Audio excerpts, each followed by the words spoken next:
শিক্ষা তৃণমূল কংগ্রেসের সভাপতি আমাদের মনোজ মহাশয় আমরা সবাই শুনতে পেলাম। ডায়লগটা কি? এই মমতা কান खोल कर सुन लो, এই দিদি কান खोल कर सुन लो।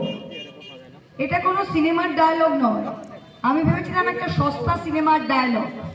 এটা সস্তা সিনেমার ডায়লগ নয়, এটা দেশের স্বরাষ্ট্রমন্ত্রী অমিত শাহ গতকাল বাংলার মাটিতে দাঁড়িয়ে আমাদের মাননীয় মুখ্যমন্ত্রীর উদ্দেশ্যে এই ভাষা প্রয়োগ করে কথা বলেছে।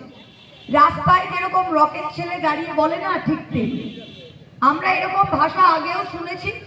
2021 সালে যখন আমাদের অমিত শাহের বড় ভাই নরেন্দ্র মোদী 21 সালে এসে বাংলার মাটিতে দাঁড়িয়ে দিদি ও দিদি বলে গিয়েছিলেন, আর বাংলার মা বোনেরা বাংলার মহিলারা এক চড় মেরে তাদের পাঠিয়ে দিয়েছিল, ঠিক কিনা? লেজ গুটিয়ে পা চলে গেছিল বিজেপি। এবার যারা একটু বুদ্ধিমান হয় বা বুদ্ধিমতী হয় তারা এক ভুল দুবার করে না, কিন্তু বিজেপি